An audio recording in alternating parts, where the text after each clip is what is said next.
Good evening, Bahamas. You're tuned into MB12 Weekend, broadcasting from Cable 12 Studios on Robinson Road. Coming up tonight in news, the Constitutional Commission talks the way forward for the gender equality referendum.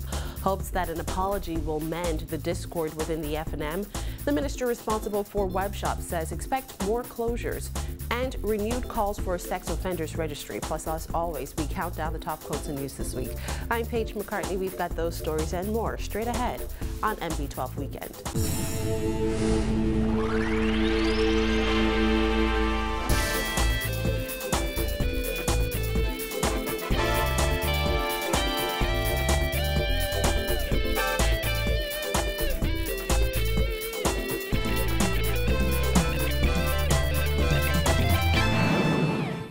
Welcome once again to MB12. Those controversial bills that would address gender equality in the Constitution may have passed a near unanimous vote in the House of Assembly this past week.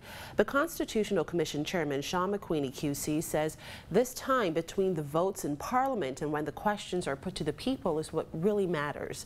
The bills will be tabled and voted on in the Senate this week. And in the week since government announced it would hold the referendum in June or July of this year, campaigns in support and against the bills have kicked into high gear, with opponents of the bills taking issue primarily with question 2, which deals with a Bahamian woman being able to transfer citizenship to her foreign husband, a right currently afforded to Bahamian men, and question 4, which removes discrimination based on sex from the Constitution. The Constitutional Commission has been charged with educating the public on the importance of all of the bills, but despite public polarity, Mcweeney says he's satisfied with the effort the body has made in presenting facts about the bills to the Bahamian people. I think it's been an extremely fruitful exercise. There are any number of individuals in the country who have come to us and said that they have a complete understanding of the bills in a way that they don't think would have been possible had the Commission not gone out, as it has done, to speak to the people directly. And I need to emphasize that, we have gone into the tiniest settlements and communities in our country, remote hamlets and places like Mcweeney and Ragged Island and Acklands and so on, to speak to the concerns of the Bahamian people. And I think it's had a great positive impact. Opponents of question 4 fear the change will open the door for same-sex marriages in the Bahamas, while those who generally oppose question 2 believe neither men or Bahamian women should have the right to pass citizenship to a foreign spouse. Mcweeney says the Commission will continue to keep a position of neutrality on the matter and seek only to clarify misinformation that may be spread publicly. From now until the end of the referendum, we will continue to be involved in public education. Not telling people how to vote. That's entirely left to the Bahamian people to decide. We will simply present the facts, present the law as we understand it, answer any questions that the people may have, appear wherever we're requested to appear, be it town hall meetings, meetings of civic organizations, whatever. Our job is to simply assist in public education. And he also talked about what's next on the agenda for the Commission beyond the gender equality vote. We have 73 recommendations for constitutional reform. In our report, we stated that because of the sheer number of recommendations, it would take many years before they're all implemented. But the selection of topics, the selection of subjects to put forward for constitutional reform, that's entirely a matter for the political directorate of the country. And by the political directorate, I mean the government in consultation and in collaboration with the opposition. In other news tonight, former Free National Movement Chairman Darren Cash is applauding F&M Senator Lanisha Roll's public apology to F&M MPs for comments on national radio saying she has a good heart. Roll made that apology on Thursday in the same fashion she made the comments. Cash said while he's glad she finally did that, he could only be hopeful that this is enough to heal the wounds of the party. If not, he said, the next bet is the convention expected later this year. Kyle Joaquin has that story. Cash said he's glad that Roll finally apologized publicly, but he added that he's hopeful that it will make the party much stronger than it was. Commend the senator for making the public statements that she made. She has a good heart. I think she has a good contribution to make, and I think the action she has taken will work well in increasing the healing of the rift that arose as a result of the first set of comments. So I think that is a giant step in the right direction. It was the comments where Roll said some FNM parliamentarians were jealous and envious of FNM leader Dr. Hubert Minnis, and said Long Island MP Loretta Butler Turner could never beat Prime Minister Christie in an election.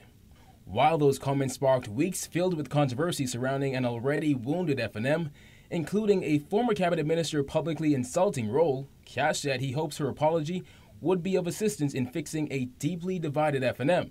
At the moment, he said, the party is getting in its own way. I'm hopeful. We have a tremendous opportunity as a political party to get out of our own way. It is not about us. With all the happenings in the party and its dirty laundry being aired in public, Cash said the focus has shifted from what he called the poor job being done by the Christie administration. But as the FNM shifts into campaign mode, he said the focus should really be on the people. The issues that confront Bahamians on a daily basis, whether it is a incompetent government that just can't seem to execute anything, whether it is a government that even as they seek to bring equality to women, yet on the other hand continue to treat the average Bahamian as if he is a second-class citizen in his own country by bending over backwards to please foreign investors. You put all of those issues together and the country is crying out for an opposition that is unified, focused, centered on their needs, more than narrow political interests. The FNM's council has voted to have a convention no later than November. Cash said, while he knows there will be several challenges to leadership posts in the party, they should be secondary. Internal disputes, to whatever extent they exist, ought to be secondary. And to the extent that any internal dispute can be settled next week, as opposed to November or any time afterwards, would be fantastic for the FNM, because any convention that takes place, whether it's May, June, August, or November, ought to be focused on putting forward a program, an agenda that is aimed at speaking to the needs of the Bahamian people. For NB12 Weekend, I'm Kyle Joaquin. Well, Tourism Minister Obi Wilshcombe said when web shop licenses are issued, some chains will have to close locations, particularly those near schools. We have to make sure that everyone in the property is properly licensed. We have to make sure that they are conforming to the zones as we put them out there, and with an understanding, because as I've said before, many are in areas that are 100 feet close to a school, close to a business community, and close to playing facilities for children. We want to make sure that that does not exist, but we understand that in the case of businesses, they might have rented a place, and so we have to allow for the lease to expire. Web shops are still awaiting the processing of their license applications, but Wilshcombe said government is about 3 months away from conclusion.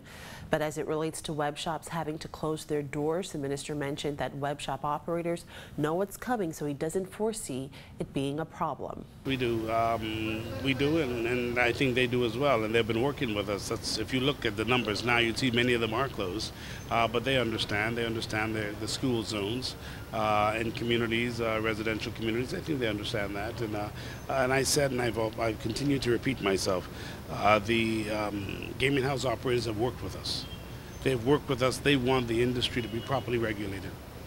It's for their own existence, and they want the Bahamas to maintain its high reputation of integrity insofar as gaming is concerned.